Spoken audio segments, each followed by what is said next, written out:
안녕하십니까. 오늘 8분의 기독교 강요 제2권 구주 하나님에 대한 지식 제6장 타락한 인간은 마땅히 그리스도 안에서 구속을 구해야 함. 두 번째 시간입니다. 그리스도야말로 언약과 믿음의 필수적이시다. 구약의 믿음과 소망은 약속에 근거한다. 이게 되게 중요한 개념인데요. 구약의 믿음과 소망, 피스티스와 엘피스죠. 헬라어로. 약속, 에판겔리아에 근거한단 말인데, 즉 아브라함은 믿음의 조상입니다. 그래서 구약의 믿음과 소망, 아브라함이죠. 믿음의 조상이니까. 믿음의 조상, 믿음의 원조, 그런 말이죠.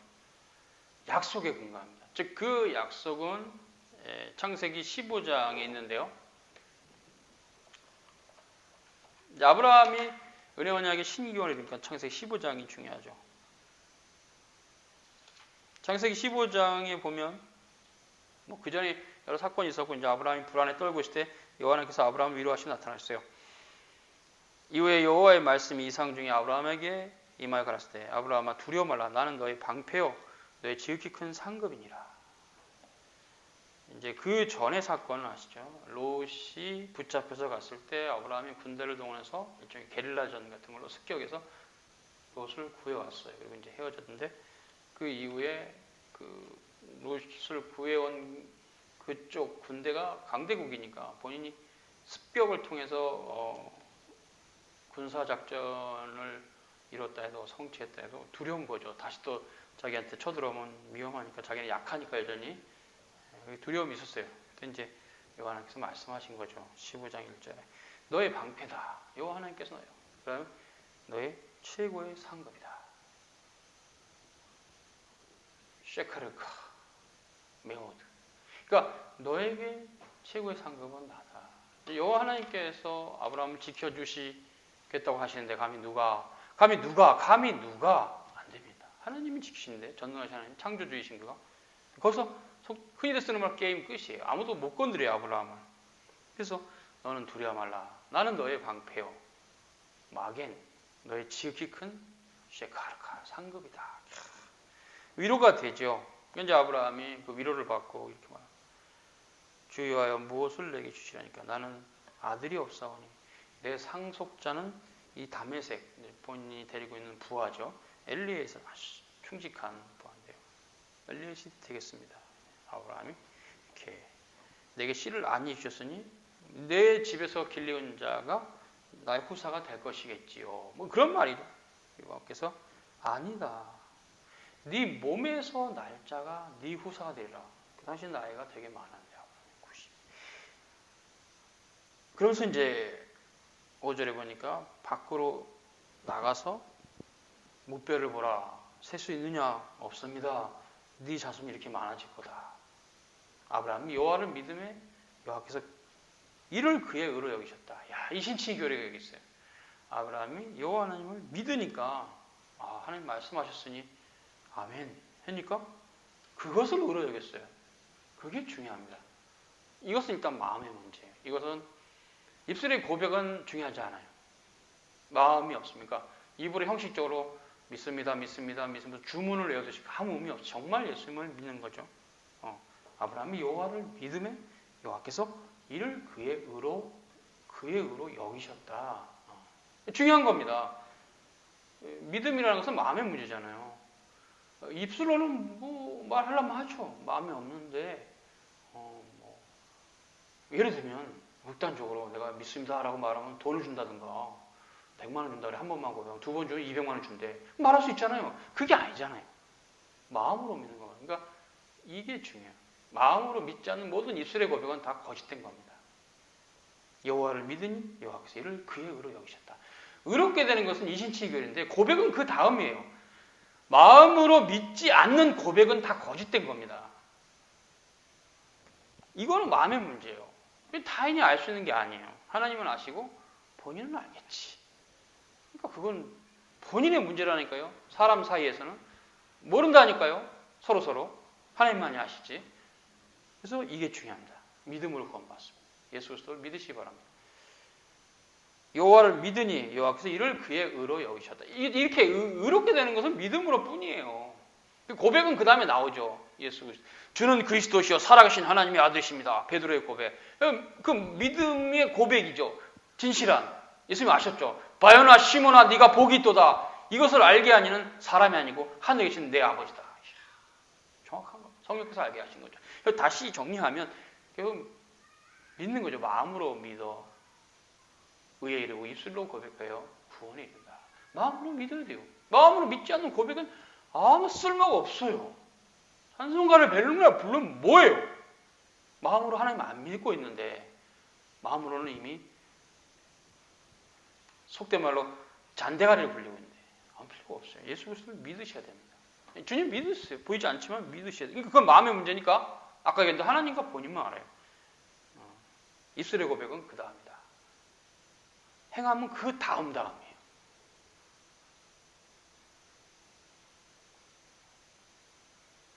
자, 이제 그렇고요. 그렇고 그래서 이제 이신칭이 그에게 나오고 쭉 넘어가고 이제 하나님께서 그러면 너가 나를 위해서 이러이러한 걸 예비하라. 그래서 뭐 쭉 8절 9절에 뭐 있죠. 여기서 이르시되 나를 위해서 3년 된 암소와 3년 된 암염소와 3년 된 수양과 3피대가 10피대기 새끼를 취해라. 그래서 이렇게 해라. 다 명하셨겠고 이제 아브라함이 그대로 했죠. 쪼갰어요. 하나님 명하신 거겠다. 쪼개서 쪼개갖고 둔 거죠. 이게 하나의 몸이라면 쪼개서 이렇게 둔 거죠. 가운데 피가 흐르겠죠, 당연히. 그리고 이제 잠깐 잤어요. 굉장히 깊이 잠든 중에 캄캄함이 이 마음으로 두려워해서 깼을 때 여호와께서 말씀하셨습니다. 너는 정령이 알라. 내 자손이 이방에서 객이 되어 그들을 섬겨 400년 동안 내 자손을 괴롭게 애굽이죠, 얘네들. 그러나 내가 섬기는 나라를 아주 초토화시켜 버릴 것이다. 그런 말이잖아요. 내 자손이 큰 재물을 입고 나올 것이다. 너는 장수에서 평안히 네 조상에게 돌아갈 것이다. 그거죠. 그 예언의 말씀 하시고 횃불이 쪼갠 고기 사이를 지나갔다. 이것이 은혜 언약의 체결식인데요.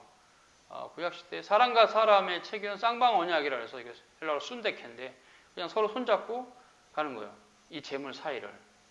피가 흐르니까 이 두 사람 중에 한 사람이 이 언약을 어기면 죽어 이렇게 되는 거야. 그거죠. 네. 그걸 순데케라 그래요. 근데 이건 디아데케인데 하나님 홀로 지나가셨어요. 그 피가 흥건히 흐르는 재물 사이로 여호와 하나님께서 홀로 지나갔어요. 예수 그리스도의 죽음을 예표합니다. 내 아들이 이 언약을 지키기 위해서 성취해서 죽을 것이다. 이 언약은 나 홀로 지킬 수 있지. 너희들은 아무 뭐 도움이 안 된다. 도움 안 되죠. 이게 주님을 따라가는 일에 인간의 의지가 도움이 안 된 대표적인 사건이 베드로입니다. 다 주를 버릴지라도 나는 주님을 버리지 않습니다라고 베드로가 아주 단언을 했을 거예요. 한마디 하시죠. 새벽닭이 울기 전에 너가 나를 3번 부인할 것이다. 최후의 만찬장에서 그리고 이제 예수님께서 겟세마네 동산에 기도하시고 끌려가시고 정말 대제사장의 뜰에 붙잡아갔을 때 그때 베드로가 자기 말을 또 지키기 위한 것도 있지만 주님 사랑했으니까 막 지키려고 노력했죠. 3번 부인했어요. 새벽닭이 울고 통곡했다. 이게 그 다음은 전설인데 베드로는 날마다 새벽닭이 울 때마다 하나님 앞에 통곡했다. 주님을 부인한 입으로 저주해서 주님 부인했다 그랬어요. 뭡니까? 입에 담기도 힘든 생명을 구걸하고자 우리 주님을 욕할 수도 있는 나쁜 사람이다 예수님을 이렇게 말 수도 있어요. 그게 평생 고통이 있으니까 새벽닭이 울 때마다 그 일을 생각해서 통곡했다. 그런 말이 전설에 있는데요. 그래서 이제 주님께서 부활하시고 나서 베드로를 찾아오셔서 너가 나를 사랑하느냐? 헬라어로 아가파스메 필로세 아가파스메 필로세 필로스. 그러니까 즉 너가 나를 그 하나님의 사랑으로 사랑할 수 있느냐? 베드로는 아니요. 주님 제가 할 수 있는 사랑은 필로스의 사랑입니다. 2번씩이나 아가파스로 사랑할 수 있느냐? 아니요. 필로스입니다. 베드로는 일관적이에요.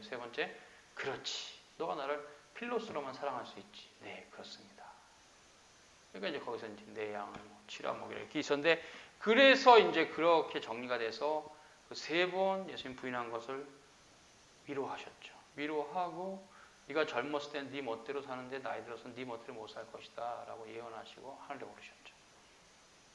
예수님 3번 부인한 베드로가 바로 전형적으로 인간의 힘으로는 하나님을 섬길 수 없다. 또 인간이 우리 주님이 행하시는 구속의 역사에 눈꽃만큼도 보탬이 될 수 있는 존재가 아니라는 것을 베드로가 보여줬어요. 주님을 누구보다 사랑하는 베드로가 보여줬어요.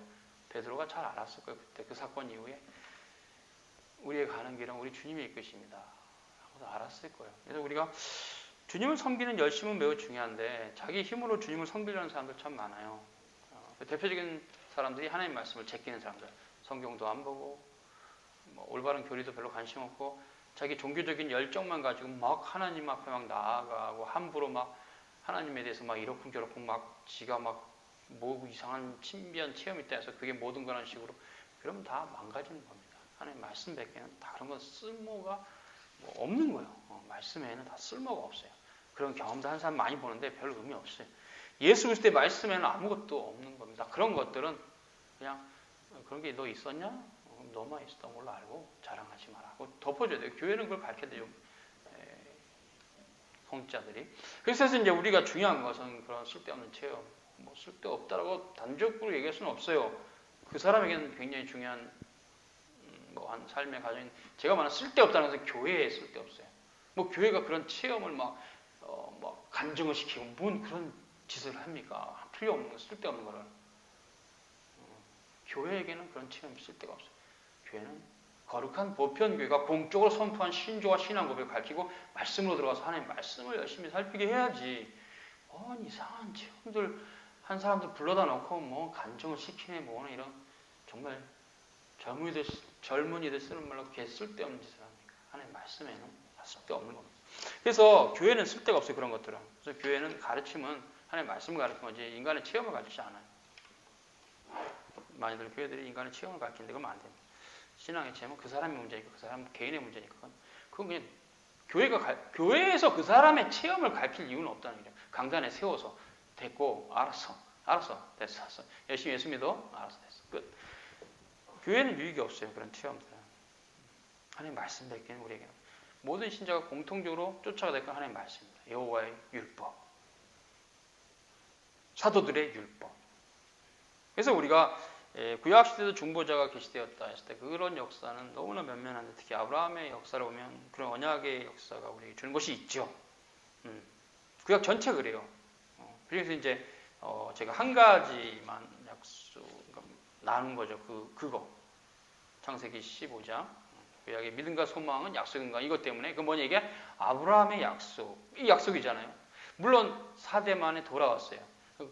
4대 만에, 즉 400년 후에 애굽에서 가나안 땅으로 돌아왔다 해서 여호수아가 이제 최종적으로 심었죠.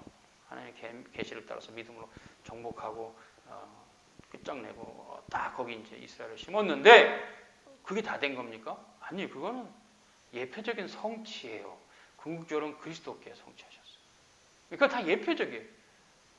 광야를 지나서 가나안에 들어오고 다 그건 하나님 나라에 대한 구속사의 예표적인 사건이고 궁극적인 성취는 아니에요. 그러나 1차적으로 아브라함에게 약속하신 것은 여호수아 시대에 성취됐어요. 그래서 여호수아가 헬라어로 예수란 뜻인데 예수님 표상하죠. 여호수아의 그 삶 전체가. 그래서 가나안에 들였다. 즉 율법인 모세가 할 수 없는 것을 복음을 표상하는 여호수아가 완수했다. 약속의 땅 가나안에 들어왔다. 이런 표상적인 의미가 있을 뿐 어쨌건 그냥 결론적으로 아브라함에게 여호와 하나님께서 약속하신 건 성취가 됐어요. 성취됐잖아요. 근데 그건 1차적인 예표적인 성취라 했죠. 궁극적인 성취는 그렇죠. 보라 처녀가 잉태의 아들을 낳을 것이고 이러면 임마누엘 하리라, 이런 이사야 예언이 마태복음에 성취가 됐죠. 천사가 찾아서 말했기 때문에 이제 그것이 성취가 됐죠. 구약에 굉장히 예언들이 많잖아요. 에레미야 23장 5절 6절은 보라 때가 이르니 내가 다윗에게 한 의로운 가지를 이룰 것이라. 예수 그리스도죠. 내가 한 목자를 그들 위해 세워. 그는 내 종 다윗이다. 그는 내 종 다윗이래요. 그래서 이제 그들이 하나님이 되고 나는 뭐 대종 다윗은 그들이 중에 왕이 되리라. 예수 그리스도를 표상하는 거예요. 다 예표하는 거예요.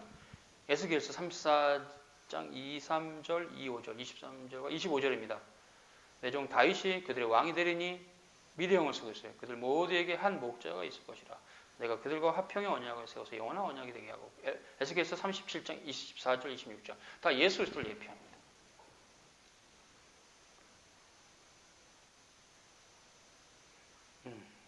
그것은 이제 쭉 칼빈이 가져다 쓰고 있어요. 하나님의 말씀은 구약을. 4절로 가면 그리스도를 믿는 믿음이 하나님 믿는 믿음이 필수적이다. 그렇죠? 구약이나 신약이나 예수 그리스도를 믿음으로만 구원을 받았습니다. 변함이 없어요. 이것은. 이신치 교리는 신약의 교리가 아닙니다. 신구약 전체의 교리지. 그렇지 않다면 아브라함이 믿음의 조상일 이유가 없어요. 아브라함도 율법을 지킴으로 구원을 받았다고 말을 해야 되겠죠. 그러니까 아닌 거예요. 그렇게 하면. 그래서 모두 다 다윗도 모세도 모두 다 예수 그리스도를 믿음으로만 구원을 받았습니다. 구약 전체. 그러니까 이것은 신과 실체의 통일성의 교리와 관련된 굉장히 중요한 말씀이죠. 중요한 교리죠.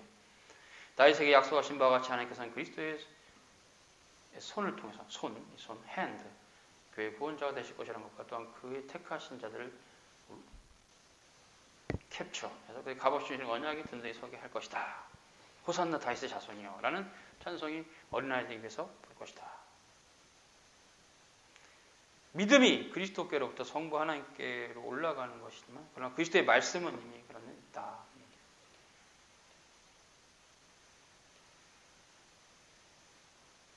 그래서 나는 하나님이 믿음의 대상이라는 말을 동의하지만 거긴 단서가 있다. 엔 그리스도 안에서. 그렇죠? 보이지 아니하신 하나님이 보여주신 하나님이 나타나신 예수 그리스도입니다. 하나님의 형상이죠. 보이지 아니하신 하나님의 형상이 예수 그리스도입니다. 골로새 1장 15절이죠. 그래서 하나님께서는 그리스도 안에서 자신을 계시하셨다.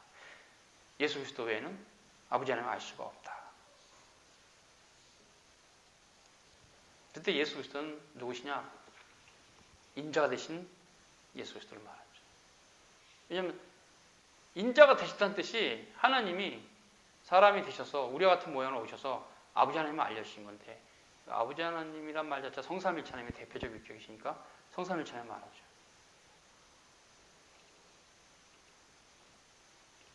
그래서 요한이 아들을 부인하는 자에게는 아버지가 없고 아들을 시인하는 자에게는 아버지가 있다. 요한일서 2장 23절. 그래서 그리스도를 자기들의 머리로 붙잡지 않는 한 돛없이 사라져가는 이 세상에서 하나님 지식을 소유할 수 없습니다. 중요합니다. 예수 그리스도가 우리의 머리라는 그 의미는 굉장히 중요한데요. 머리가 뭡니까? 딱 봤을 때 딱 내가 이거 오른쪽으로 가야지 되나? 그럼 머리로 판단, 생각으로. 예수 그리스도가 우리의 생각이 돼야 되고 예수 그리스도가 우리가 살아가는 모든 일의 판단의 기준이 되셔야 돼요. 예수 그리스도가 기준이 되셔야 돼요. 자신이 기준이 되면 안 돼요. 이런 부분이 상당히 조심해야 됩니다. 그렇지 않으면 자기가 기준이 돼서 세상을 살아가요. 자기 지혜로 하나님의 말씀을 따라 살아야 돼요. 그래서 우리가 예수 그리스도가 우리의 머리라는 말은 그분이 우리의 지치며 우리의 삶의 방향이시며 우리의 삶의 목적이다. 아멘이죠. 할렐루야죠. 오늘 여기까지 수고하셨습니다.